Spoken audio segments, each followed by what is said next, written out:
So let's hear the basic set of chords that can be built from the major scale. And the chord is named after the number, what's called the degree of the scale, that it is built upon. Here we have 7 degrees in the scale.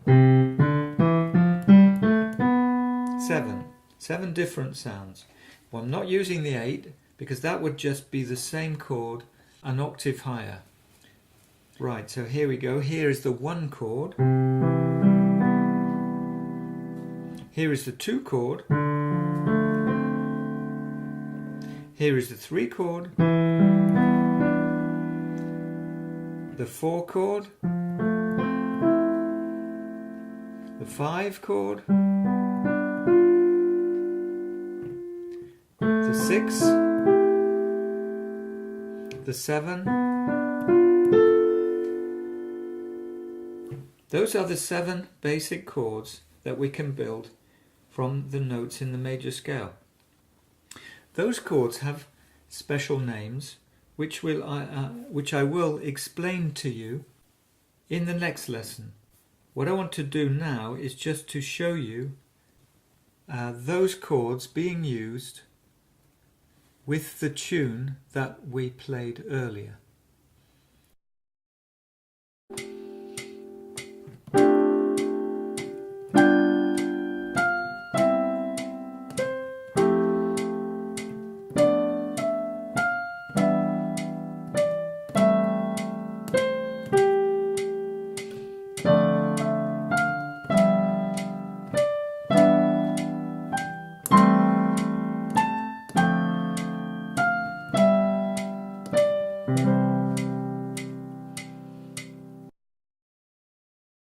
Now, you didn't see me use any black notes there, did you?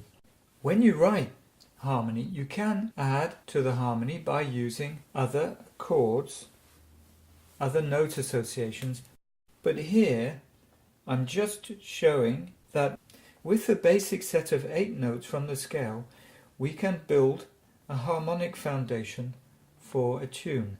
Something that is very important is how the sequence of chords is chosen to move the tune forward, to keep it moving forward. Let me just play the bass note. So imagine this is what would be sung by the bass to support the melody in this sequence, just in this little tune. So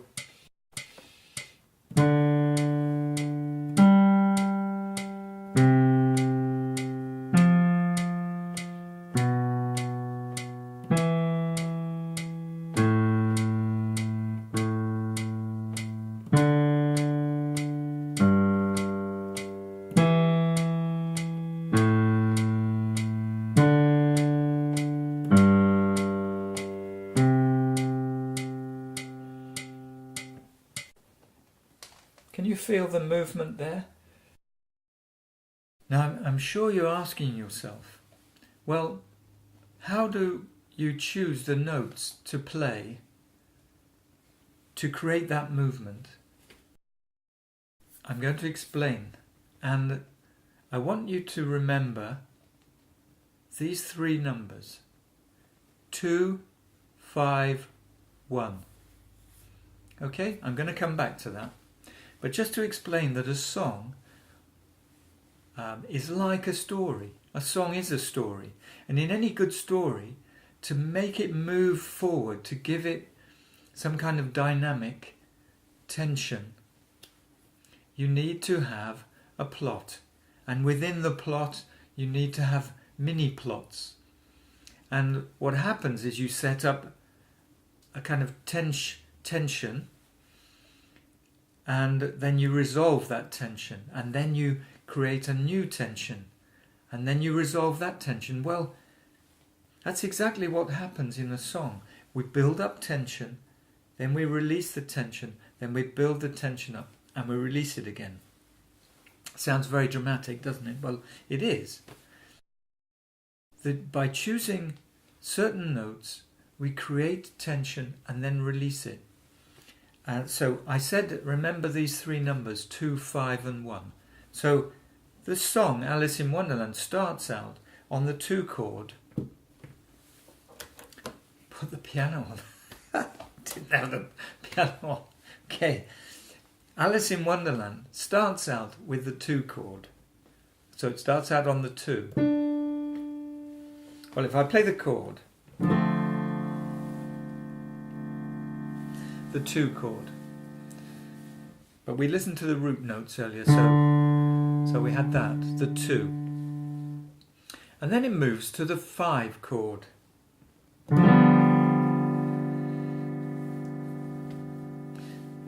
Right? Or that's the 5 chord in what's called the root position. So we started with the 2, then we move to the 5, and then it moves to the 1 chord. So the 2, 5 and 1 is this. 2, 5, 1. Now here is where knowing the numbers really gets you immediately into the meat of jazz and musical composition. Okay, so we're going to come back to that. So 2, 5 and 1. What it does, it lifts you up in the air from the 2 to the 5 and then drops you down to the 1. So there's tension and resolution. And another guiding principle when you're writing a piece of music is the harmonic context, is the set of notes that we're using. Now we're using the C major scale, right? Remember, we're talking about singers, so I'm showing you the middle voices, the higher voices, the lower voices will be down here. So, the guiding principle is that you help the listener to know what set of musical notes you're in. What is your home base in a way? What is your home base? Well, we're in using the scale of C, so our home base is C. And this Alice in Wonderland starts out by showing us this with the 2, 5, 1. 2, 5, resolution, tension is released, and there we are. And this is saying, this is our context, this is our home base. And then, like any story, the song moves away from the home base, takes you to other places where other plots are taking place. And so as we go through and moving away from our home base, then we have another kind of 2, 5, 1.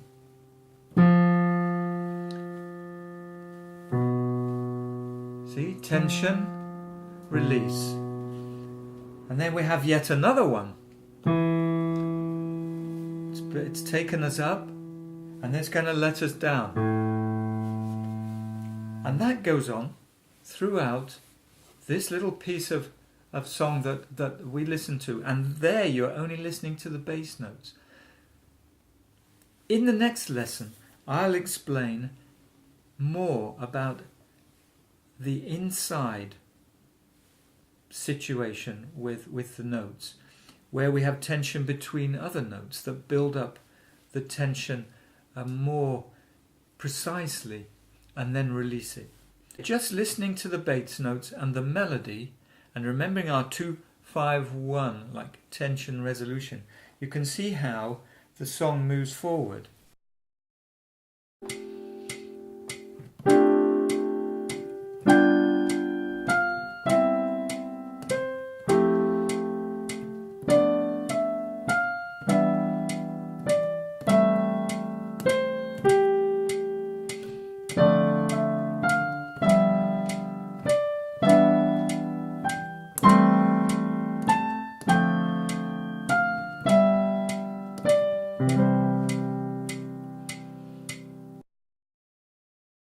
So let me just summarize the lesson.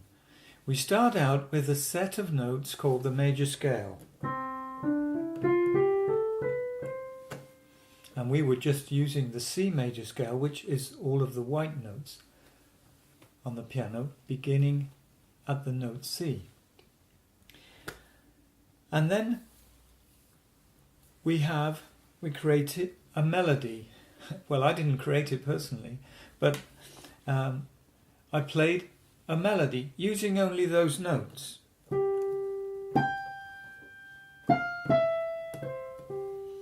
And so on. Remember, we're talking about singing, so the melody would be sung by a soprano voice. It went up quite high. We then added other notes from the C major scale. And remember, this is equivalent of adding other voices, other singers, at lower pitches.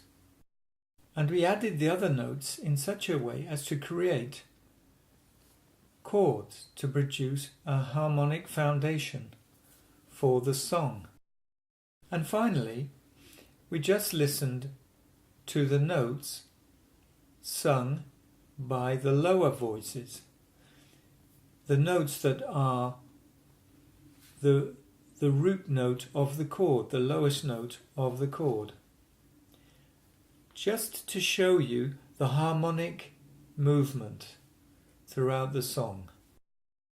In the next lesson, we'll take a closer look at the intervals and the chords so that you can hear the different qualities of the chords, and I'll explain what it is about those chords that gives them that quality. So now I'll see you in the rhythm part of lesson 3, where you will be taking your songwriting skills a step further.